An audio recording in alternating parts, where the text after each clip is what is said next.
Organizers کی باتیں ہو گئی ہیں ہیومن رائٹ سیل کی. میں اسلام آباد سے آیا تھا کہ میں آج صرف بات کروں گا اس کتاب کی.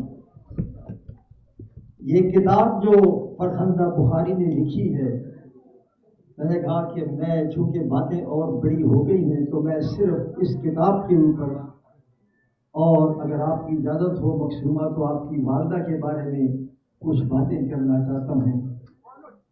دیکھیے، آپ سب یہاں سیاسی کارکن ہو، آپ ایک سیاسی جماعت کا اثاثہ ہو، اور یہ ضروری ہے کہ اس کتاب کی جو مصنفہ ہے اور جو اس کتاب کے اندر جو کچھ ہے، میں آپ کو تھوڑا سا بتا دوں گا تاکہ آپ کو یہ اندازہ ہو جائے کہ سیاسی جدوجہد کسے کہتے ہیں، اور اس جدوجہد کے اندر کیسی تکالیف و مشکلات آتی ہیں.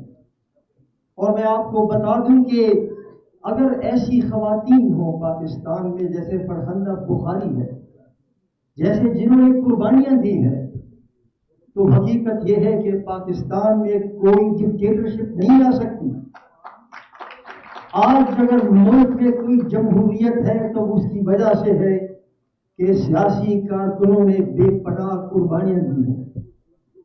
کس نے بھٹو خاندان سے زیادہ قربانی دی ہوگی؟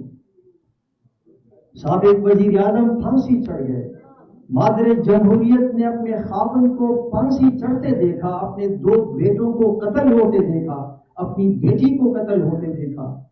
شاہدہ جبین نے بات کی ہے. میں فرخندہ بخاری کی بات کروں گا، اور میں عینی گواہ ہوں، اس حوالے سے بات کر رہا ہوں، اور آپ کے لیے 2 یا 3 لیسنز چھوڑنا چاہتا ہوں، اس پر آپ غور کریں. تو اس لیے میں دوسری ایشوز کی بات نہیں کر رہا، میں آپ کو کانٹیکسٹ بتانا چاہتا ہوں کہ کس کانٹیکسٹ میں، کس دور میں کیا ہو رہا تھا کہ فرخندہ بخاری میدان میں آ گئی. دیکھیے، ضیاء الحق کا دور تھا، شہید ذوالفقار علی بھٹو کو پھانسی چڑھائے ہوئے ابھی 2 سال نہیں ہوئے تھے، اور فروری 1981 کا وقت تھا، اور تمام سیاسی جماعتوں نے 9 سیاسی جماعتوں کو مادر جمہوریت بیگم نصرت بھٹو نے کراچی میں اپنی رہائش گاہ پر اکٹھا کیا 70 کلفٹن میں، اور پہلی بار مارشل لاء کے خلاف اعلامیہ جاری ہوا.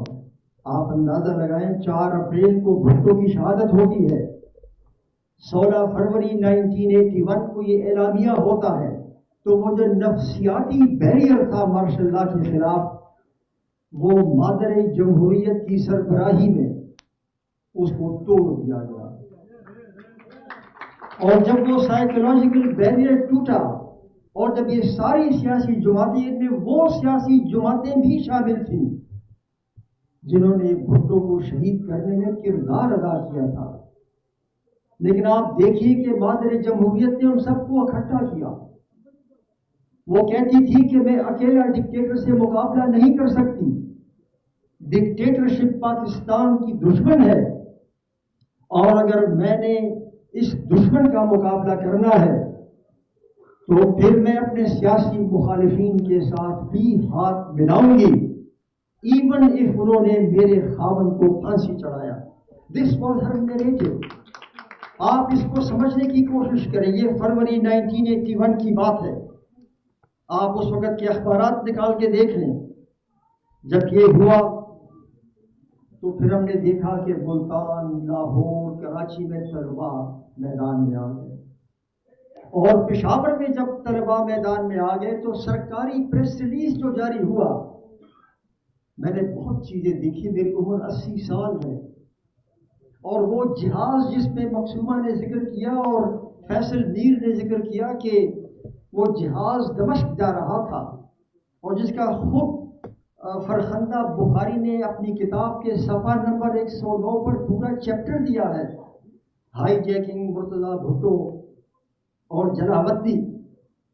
آپ کو علم نہیں ہوگا، شاید آپ کو بھی علم نہیں ہوگا، میں بھی اس جہاز میں تھا، میں بھی اس جہاز میں تھا. تو میرا پرسپیکٹو ذرا تھوڑا سا مختلف ہے، اس لیے میں سیاسی کارکنوں سے اس انداز میں بات کر رہا ہوں جو میں بھی آپ کو بتا رہا ہوں۔ جب یہ ماحول بنا 9 سیاسی جماعتوں کے اکٹھ کے بعد، یہ ماحول جاننا اس لیے ضروری ہے کہ اگر آپ فرخندہ بخاری کی قربانیوں کا اور سیاسی کارکنوں کی قربانیوں کا سمجھنا چاہتے ہو تو یہ کانٹیکسٹ ضرور سمجھو۔ جب طلباء احتجاج کرنے لگے تو بلوچستان ہائی کورٹ کو بھی ہمت ہوئی اور انہوں نے ایک پٹیشن ایڈمٹ کر دی مارشل لا کے خلاف۔ ایک بہت بڑا قدم تھا۔ اس کے بعد 16 فروری کو 1981 کو عیسائیوں کا پوپ سربراہ کراچی آتا ہے، بم کا دھماکہ ہوتا ہے، ایک شخص ہلاک ہوتا ہے۔ نشانے پر پوپ نہیں تھا، نشانے پر ضیاء الحق تھا۔ پوپ کو تو خبر تک نہیں ہوئی کہ بم کا دھماکہ ہوا، اسے تو اس وقت اطلاع دی گئی جو وہ واپس پولینڈ جا چکا تھا۔ سو دھماکہ ہوتا ہے، ضیاء الحق کی طاقت کو للکارا جاتا ہے۔ وہ حملہ ضیاء الحق کے اوپر تھا، ڈکٹیٹرشپ کے اوپر تھا۔ چنانچہ اس کے بعد کیا ہوتا ہے؟ اس کے بعد پاکستان کی یہ جو 9 جماعتوں کا اکٹھ تھا، اس نے اعلان کیا کہ ہم 2 مارچ 1981 کو ہم احتجاج کریں گے اور مطالبہ کیا کہ انتخابات ہوں، جس کا ابھی میڈم مری نے بھی ذکر کیا کہ انتخابات، انہوں نے کہا کہ ہم انتخابات چاہتے ہیں، ڈکٹیٹرشپ کا خاتمہ چاہتے ہیں۔ ڈکٹیٹرشپ لرزاں تھی، میں نے وہ منظر اپنی آنکھوں سے دیکھا، ڈکٹیٹرشپ لرزاں تھی۔ اب ضیاء الحق پیغام دینا چاہتا تھا کہ اب میں کیا کروں۔ چنانچہ انہوں نے طلباء کے کچھ مطالبات مان لیے تاکہ طلباء علیحدہ ہو جائے۔ سیاسی کارکنوں کو یہ باتیں یاد رکھنی چاہیے۔ اور اس کے بعد اس نے 3 بڑے سینئر فوجی افسروں کو کورٹ مارشل کر دیا۔ پیغام یہ دینا چاہتا تھا کہ فوج کے اندر بغاوت نہ ہو۔ So he geared up. Zia ul Haq geared up. Then what happens? All of a sudden 2 March 1981 کو PIA کا طیارہ جو کراچی سے پشاور آ رہا تھا وہ اغوا ہوتا ہے، وہ کابل لینڈ کرتا ہے، اور اغوا کرنے والوں کی جو تنظیم تھی الذوالفقار نے اس کا اون کیا۔ اس کا پاکستان پیپلز پارٹی سے کوئی تعلق نہیں تھا، لیکن ضیاء الحق نے پھر اس کو مینیپولیٹ ایسے کیا کہ اس نے جمہوریت کی راستے بند کر دیے۔ ایک لمبی داستان ہے کہ کیسے اس نے کیا۔ جب 2 مارچ کا ہائی جیک کا واقعہ ہوا اور جہاز کابل اتر گیا، تو اس وقت حکومت کی کوشش یہ تھی کہ یہ جہاز کابل سے نہ اڑے، تاکہ جتنے دن یہ کابل میں رہے گا تو ان کو یہ موقع ملے گا کہ اس بات کو ایکسپلائٹ کریں اور پاکستان پیپلز پارٹی کو بدنام کریں۔ اور دنیا کی تاریخ کا آج تک وہ لمبا ترین ہائی جیک تھا، 13 دن کا، اور یہ مینیپولیٹ کیا گیا۔ اور ہاں میں بتاؤں کہ میرا اس میں کیا رول تھا۔ ایک سیل بنا تھا منسٹر آف ڈیفینس میں، ہائی جیک سیل۔ میڈیا کے حوالے سے میں اس سیل کا ممبر تھا، اور میں نے دیکھا کہ ہائی جیکرز کے مطالبات کیا تھے، وہ کیا چاہتے تھے، اور میں نے بہت قریب سے دیکھا کہ ضیاء الحق کیسے مینیپولیٹ کر رہا تھا۔ میں نے وہ منظر دیکھا جب جہاز پر جس طرح فرخندہ بخاری نے لکھا ہے کہ ہاتھوں میں ہتھکڑیاں تھیں، لوگوں کو جہاز کے گینگ وے پر اوپر چڑھایا جاتا تھا۔ میں نے وہ نعرے سنے۔ اس وقت میں فرخندہ بخاری کو نہیں جانتا تھا، but I heard on the gangway, سب سے ٹاپ پہ کھڑے ہو کر ایک خاتون تھی، اکیلی خاتون تھی، اسے نعرے لگائے۔ اور ایک اور نوجوان تھا میرے شہر پشاور کا، اس کا نام سعید احمد تھا، وہ بھی گینگ وے پر کھڑا ہو کر ڈکٹیٹرشپ کو گالیاں دے رہا تھا۔ میں حیران تھا کہ یہ سعید احمد کہاں سے آیا. ذرا ڈکٹیٹرشپ کا غور کریں، کیونکہ جو لسٹ میں نے دیکھی تھی اس میں سعید احمد کا نام نہیں تھا، فرخندہ بخاری کا نام تھا.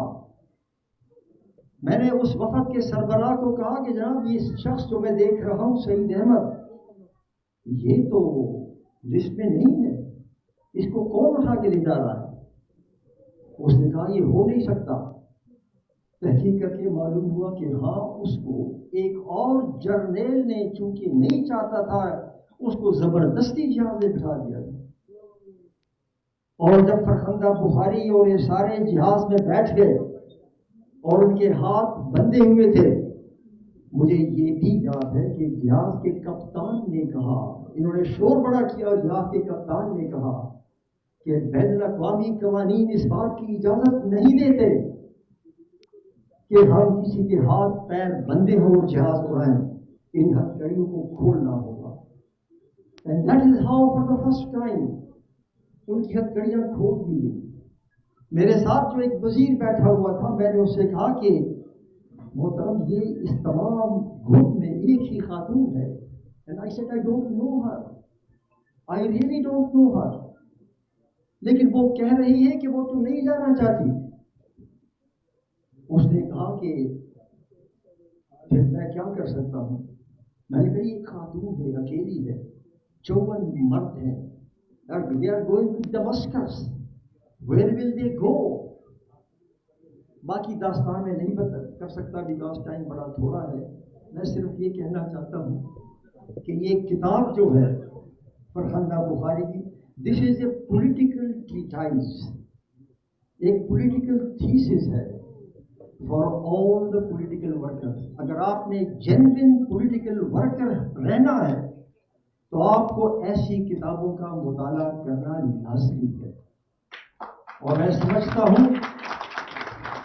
سمجھتا ہوں کہ یہ جو کتاب ہے، یہ تو حقیقت یہ ہے کہ پاکستان کے مدارس میں، ایکیڈیمک انسٹیٹیوشنز میں پولیٹیکل سائنس کا کورس کا حصہ ہونا چاہیے، تاکہ لوگوں کو پتہ ہو. جب تک ایسے لکھاری موجود ہوں، جب تک ایسی خواتین موجود ہوں، یاد رکھیں کہ پاکستان میں جمہوریت کا مستقبل تابناک ہوگا. پاکستان میں جمہوریت کو کوئی خطرہ نہیں ہو سکتا اگر فرخندہ بخاری جیسی خواتین موجود ہوں. اور میں کمپلیمنٹ کرتا ہوں آپ کو مقصومہ کہ you are the daughter of Farkhanda Bukhari and the mantle falls on you now how to take it forward. اور آپ نے بڑا اچھا کیا کہ آپ نے آج کی اس تقریب کا اہتمام کیا ملائکہ رضا کے ساتھ مل کر، اور فیصل جی، شاہدہ جبین. اور میں اپنی گفتگو اس بات پہ ختم کرنا چاہتا ہوں کہ ہمیں مایوس ہونے کی ضرورت نہیں ہے. Women and activists like Farkhanda Bukhari, they teach us that there is no need to be disappointed. مستقبل بڑا تابناک ہے. اگر کوئی کوشش کرتا ہے کہ اس کو معلوم ہے کہ وہ پرائم منسٹر بنے گا، میں اس کو بتا دینا چاہتا ہوں، اور شاہ صاحب نے بڑے کھل کے بتایا کہ جب تک democrats like Farkhanda Bukhari and countless other democrats are present in Pakistan, کوئی شخص یہ دعویٰ نہ کرے کہ وہ کسی اور کے کندھے پر بیٹھ کر پاکستان کا وزیر اعظم بن جائے گا، اس کو عوام کے سامنے سرنگو ہونا پڑے گا، اس کو عوام سے ووٹ حاصل کرنا پڑے گا. اور یہی فرخندہ بخاری کی کتاب کا جو فائنل جسٹ ہے وہ یہی ہے کہ جب ایک سیاسی کارکن جو قربانیاں اس نے دی ہیں وہ الفاظ میں ڈسکرائب نہیں ہو سکتی. آپ پڑھیں فرام پیج 108 to 127. اور تبھی تو اس کتاب کا ٹائٹل ہے کہ یہ بازی عشق کی بازی ہے، یہ ہتھیاروں کی نہیں ہے اور عشق کی بازی ہے. وہ عاشق سے کوئی جیت نہیں سکتا. اس لیے فرخندہ بخاری زندہ رہے گی، اس کا یہ مشن بھی زندہ رہے گا. میں آپ سب کا شکر گزار ہوں.